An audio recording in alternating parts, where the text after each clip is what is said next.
तो और भाई लोग कैसे हो आप सब लोग मेरे यार। तो इस एपिसोड की शुरुआत वहीं से होता है जहां से कि पिछला एपिसोड खत्म हुआ था। पिछले एपिसोड में हम सभी लोगों ने देखा था कि लियू लेई किंगलन माउंटेन पर आया था ताकि वो एल्डर वैंग और मोटू की मदद कर सके। लास्ट में हमने देखा था कि बहुत सारे बिस्टों को मारने के बाद वहाँ पर एक बहुत ही खतरनाक थंडर बिस्ट आ गया था जो कि प्रिंसेस के ऊपर अटैक कर दिया था, लेकिन लियू लेई प्रिंसेस को बचा लिया था। तो अब हमें इस एपिसोड की शुरुआत में दिखाया जाता है एल्डर वैंग प्रिंसेस की तरफ जब देखता है तब वो देखता है कि वहाँ पर लियू लेई नहीं होता है और ये देखकर वो एक जोरदार चीख मारता है क्योंकि उसे लग रहा होता है कि लियू लेई उन्हें छोड़कर यहाँ से अकेले ही भाग गया है। लेकिन तभी हमें दिखाया जाता है कि लियू लेई वहाँ पर भागा नहीं है बल्कि वो तेजी के साथ जाकर उस बीस्ट के सामने पहुँच गया है और वो अपने पास से एक बंदूक भी निकाल लिया है। ये एक ट्रैंकुलाइजर गन होता है जिसके मदद से किसी भी जानवरों को बेहोश किया जाता है। लियू लेई उस गन की मदद से उस थंडर बीस्ट के ऊपर शूट कर देता है और वो गोली सीधा जाकर उस बीस्ट को एक थप्पड़ की तरह लगता है, जिस वजह से वो बीस्ट गुस्सा हो जाता है और लियू लेई के गाल पे भी एक थप्पड़ झड़ देता है, जिसकी वजह से लियू लेई खिसकता हुआ पीछे चला जाता है और अपने मन में सोचते हुए बोलता है लगता है कि सब कुछ खत्म हो गया, मेरा ट्रैंकुलाइजर गन तो बिल्कुल बेकार हो गया।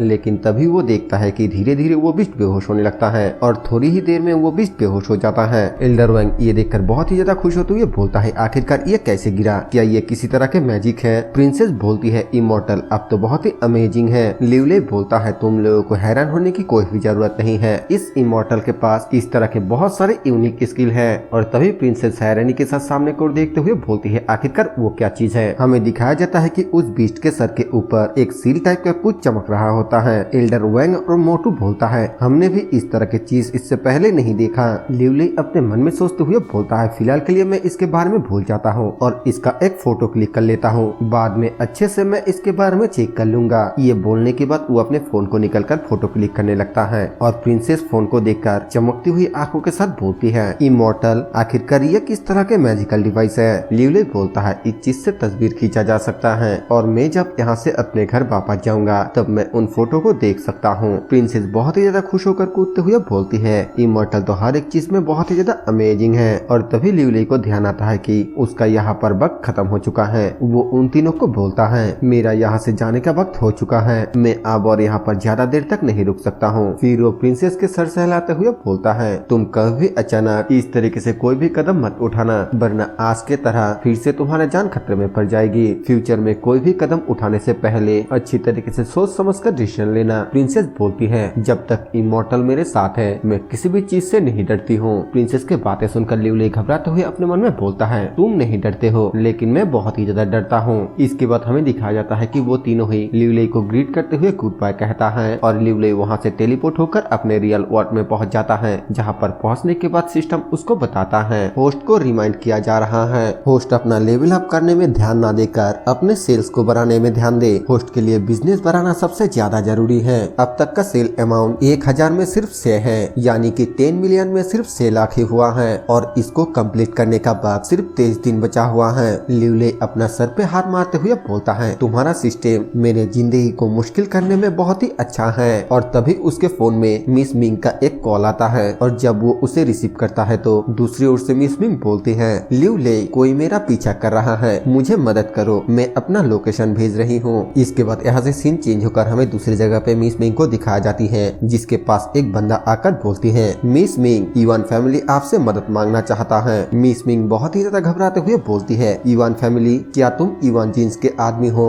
हमें उस बंदे के हाथ में उसी तरह के ग्लव्स को दिखाया जाता है जहाँ पर कि हमने पिछली बार इवान जीन्स के साथ एक शैडो को देखा था, उस बंदे ने भी इसी तरह के ग्लव्स पहना हुआ था। वो बंदा बोलता है इवान जीन्स वो सिर्फ एक बेवकूफ है, मैं उसका सबऑर्डिनेट बिल्कुल भी नहीं हूँ, मैं उसके फादर इवान हे के लिए काम करता हूँ। मिस मिंग बोलती है क्या तुम्हारा इवान फैमिली लोगों से मदद मांगकर इस तरीके से व्यवहार करता है? वो बंदा बोलता है तुम इनकार करने की हिम्मत बिल्कुल भी मत करना क्योंकि ये दुनिया बहुत जल्दी बदलने वाला है। अगर तुम्हारे मिंग फैमिली को जल्द से जल्द किसी का सपोर्ट नहीं मिला तो फिर मुझे डर है कि तुम्हारे मिंग फैमिली को जल्द से जल्द कब्जा कर लिया जाएगा। ये बोलते हुए वो बंदा मिस मिंग के गालों को पकड़कर दबाने लगता है। मिस मिंग बोलती है हमारे बारे में चिंता करने के लिए तुम्हारा शुक्रिया, लेकिन हमारे मिंग फैमिली के पास इस चीज से निपटने का अपना तरीका है, हमें इवान फैमिली के सपोर्ट की कोई भी जरूरत नहीं है। वो बंदा बोलता है अब जबकि तुम्हें मैं अपना दोस्त नहीं बना सकता तो फिर दुश्मन ही सही। ये बोलते हुए वो अपने ग्लव्स को ठीक करने लगता है और शायद से मिस मिंग के साथ कुछ बुरा करने की कोशिश करने लगता है, लेकिन तभी ऊपर से कोई चिल्लाते हुए बोलता है मिस मिंग फुयाओ से दूर रहो।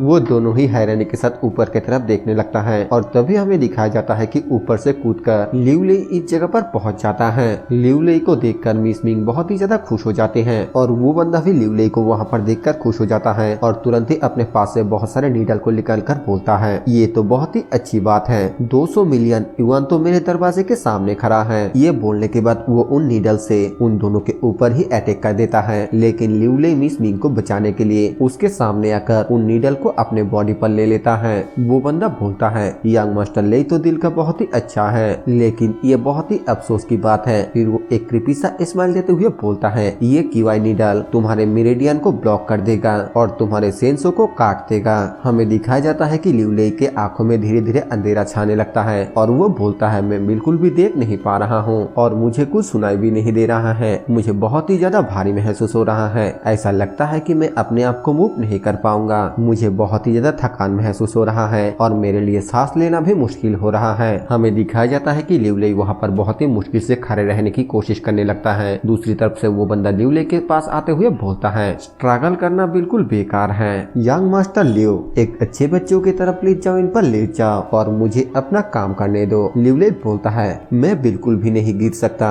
अगर मैं गिर गया तो फिर मेरे लिए बहुत ही ज्यादा मुश्किल हो जाएगा। फिर वो अपना पूरा जोर लगाकर एक मुक्का बनाता है और उस बंदे के पेट में एक बहुत ही जोरदार पास मार देता है जिससे उस बंदे का हालत टाइट हो जाता है। वो बंदा चिल्लाते हुए बोलता है आखिरकार ये कैसे पॉसिबल हो सकता है, तुम बस कुछ ही दिन पहले अपने किवाई को रिफाइन करना स्टार्ट किया, मेरे डेंटियन नीडल प्रिजन से तुम कैसे आजाद हो सकते हो। लिउ लेई बोलता है मुझे नहीं पता है कि इससे कैसे आजाद होना है, लेकिन मैं बस आजाद हो गया। अगर तुम मिस मिंग को कुछ भी करना चाहते हो तो फिर सबसे पहले तुम्हें मुझसे निपटना होगा। इस बात को सुनकर मिस मिंग बहुत ही ज्यादा शर्माने लगती है। वो बंदा ब्लैक शैडो बनते हुए बोलता है युआन फैमिली तुम्हें बिल्कुल भी नहीं जाने देगा। लिउ लेई उसे ऐसा करते हुए देखकर चिल्लाते हुए बोलता है भागो मत, ये अभी भी खत्म नहीं हुआ है। लेकिन हमें दिखाया जाता है कि वो ब्लैक शैडो बनकर यहाँ से भाग जाता है। हमें दिखाया जाता है कि लिउ लेई का भी हालत खराब होने लगता है, जो देखकर मिस मिंग उसके पास आते हुए बोलती है तुम्हें उसे रोकने की कोशिश करने की कोई भी जरूरत नहीं है, क्या तुम ठीक हो। लिउ लेई मजाक करते हुए बोलता है मिस मिंग मुझे बहुत ही ज्यादा दर्द हो रहा है, मैं उम्मीद करता हूँ कि जिंदगी भर तुम मेरा सेवा करोगे। मिस मिंग भी उसकी बातें सुनकर शर्माने लगती है और फिर उसके सर पर एक टपली बजाते हुए बोलती है ये मजाक का वक्त बिल्कुल भी नहीं है।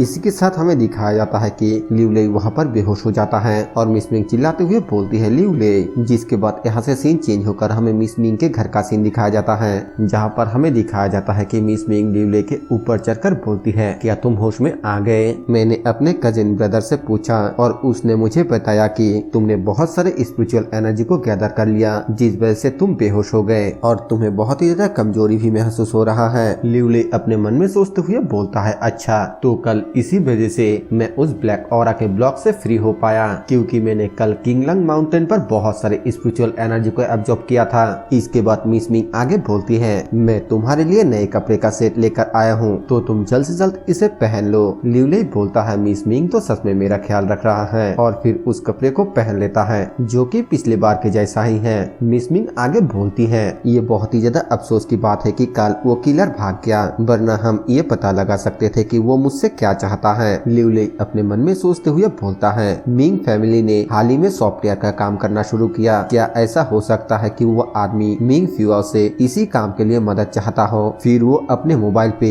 मिस मिंग को उसी चीज का फोटो दिखाते हुए मिस मिंग को बोलता है वैसे क्या तुम अपने डेटाबेस में इस पैटर्न के बारे में जानकारी हासिल करके मुझे दे सकते हो। मिस मिंग तुरंत ही अपने लैपटॉप को बाहर निकलकर उस चीज के बारे में पता लगाने की कोशिश करने लगती है और यही पे ये एपिसोड खत्म हो जाता है। वीडियो पसंद आए तो वीडियो को लाइक कर देना, चैनल पे नए हैं तो सब्सक्राइब कर देना। मैं मिलूंगा आप सभी से एक और न्यू वीडियो के साथ, तब तक के लिए बाय बाय।